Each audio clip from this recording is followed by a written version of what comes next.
Guys, what is up? So, I did a documentary for college for one of my projects, and we didn't get a lot of time to do it, so I'm not too happy with it, but I still think it's cool, so I thought might as well upload it. Why not? I'll also be uploading my final project when I finish that around kind of June, and yeah, let's get into it. Mario Kart is something that everyone has heard about. Most people remember playing Mario Kart Wii after school when they were younger. The games had a special vibe attached to them that many companies tried to replicate through their own racing games such as Sonic Racing. Despite this, Mario Kart still reigns supreme over all of these games. The series has since evolved to a legendary status, with many games all being wildly different from each other. So today we are going deep into this series to see how the games have evolved from the basic nature in which they began.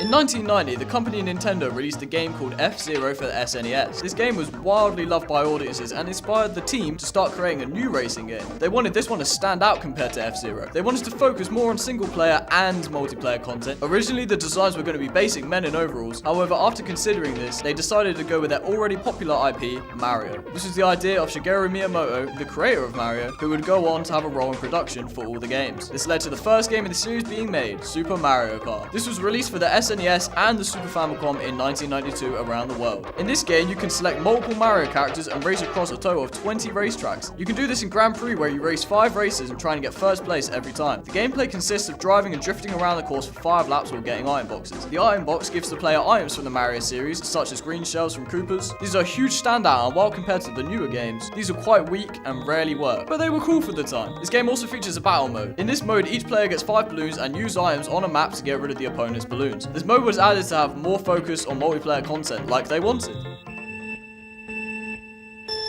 After releasing this game and Nintendo realizing the scale of the first game, they decided to develop a new game in the series for their new console, the N64. This title was called Mario Kart 64. This, like its predecessor, was very innovative with new mechanics and tracks. Even though there was less tracks, 16 instead of 20, they're all way more complex, longer, and they're actually 3D. The tracks being longer meant they only now have 3 laps, which is a welcoming change. They added new items such as the wildly controversial blue shell, triple items, and the fake item box. They also have a big emphasis on multiplayer by allowing 3 to 4 people to play at a time. This isn't in Grand Prix, but is in returning modes such as Versus and Battle mode. This game also introduces a 150cc class, which is very fun due to its faster pacing.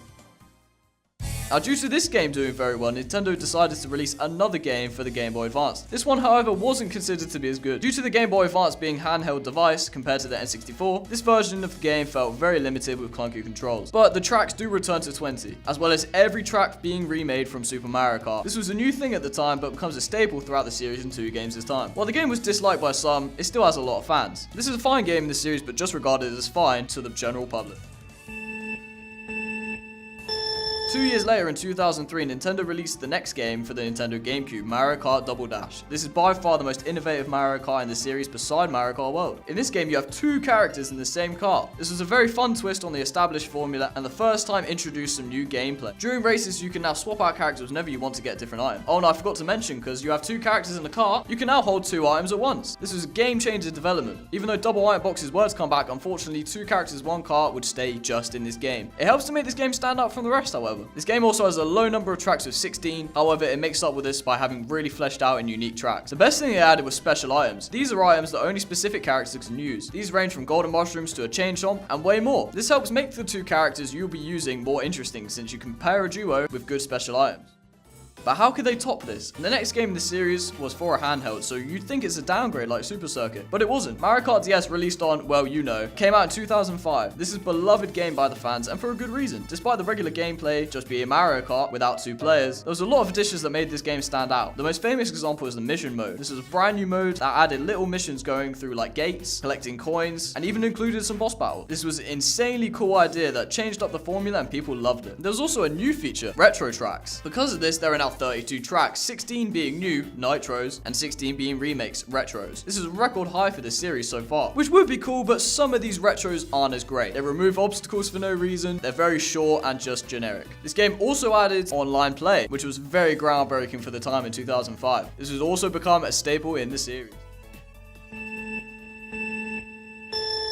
3 years later, in 2008, Nintendo would go to release a new Mario Kart game, Mario Kart Wii, not knowing that this would go down as the greatest in the series by most people. So, Mario Kart is a very popular series, but I'm interested, when did you first find out about the series? I first heard about Mario Kart when I was 6 or 7 years old, because my mum actually bought us a Wii. If you guys don't know, it's the legendary console.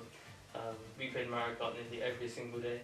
This game is considered to have the best courses in the series: Coconut Mall, Toast Factory, and Moonview Highway. These are iconic tracks that even people who know nothing about the series can still name. What makes Mario Kart Wii stand out is just how relevant it is today. This game is 18 years old and people are still making mods, competing for world records and improving time trials. Or just casual fans bringing out the Wii again to play this with the family. This game again has 32 tracks, 16 nitros and 16 retros. Unfortunately, modes like mission mode were scrapped, so it makes up for it by having a more fleshed out battle mode with a new mode, coin runners, and an insane character roster. There's also a lot of new vehicles like the introduction of bikes, which is a fan favorite over the car. You can also wheelie, which is pretty cool. The impact this game had was amazing.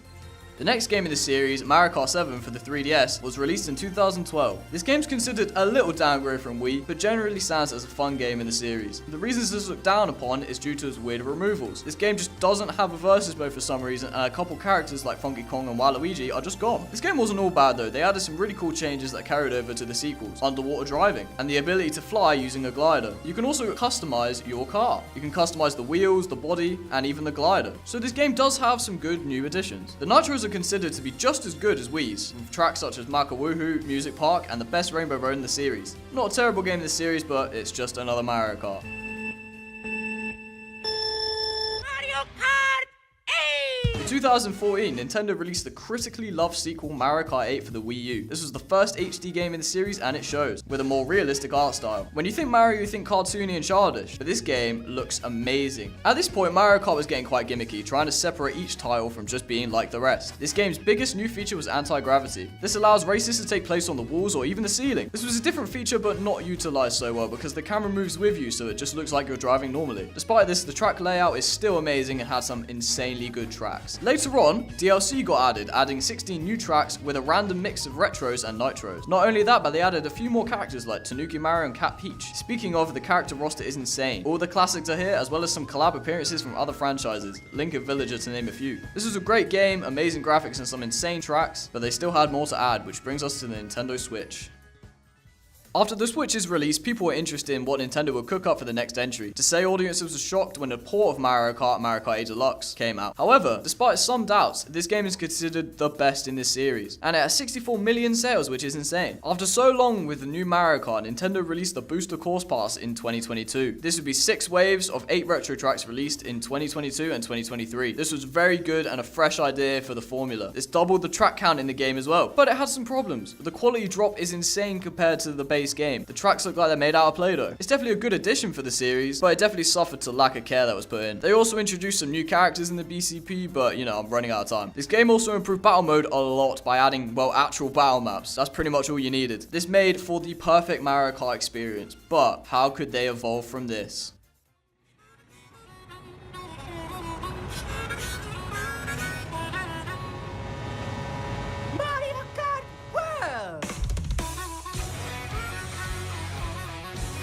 This game brings Mario Kart and makes a massive open world connecting the tracks together. This was a genius idea for how to evolve the series from the basic formula. There's so much more to do in this game compared to the rest. Free roam is a big selling point for this entry. You can go anywhere you want to. They added a lot of things to help make the world feel more explorable. P-Switch coins and character costumes can be unlocked around the map, for example. Do you think modern is better than old? There is two sides to the argument, but I will sway towards that modern is obviously better because you've got more of a range of maps, better graphics, and then the other side is like the nostalgia, the simpleness. But yeah, you can argue both sides, but modern is definitely better. This game is incredible and my personal favourite in the series. However, there's some things about the game that definitely deserve criticism, like the price. They had to hide it in the directs because it's $80. $80 for a Mario Kart is insane. For the new mechanics, characters can now ride across walls, grind on poles, and charge jump. These mechanics make the game stand out very well and make it hard to go back to other entries. The new tracks use these very well and have a bunch of rails scattered throughout. There's a new mode called Knockout Tour too. Due to now being able to drive to the tracks, you can now have a battle royale experience through different routes and where you can use items to get into the next gate. Each gates allow less and less players until the final 4 battle it out for first place. This is the most fun and chaotic mode and was a great addition to the series. Overall, the Mario Kart series has had a crazy evolution. The games are very good and continue to get better over time. There's been some ups and downs, but the series still powered through and Nintendo managed to produce some incredible games. From Mario Kart games from your childhood to games for future generations, this is how Mario Kart evolved.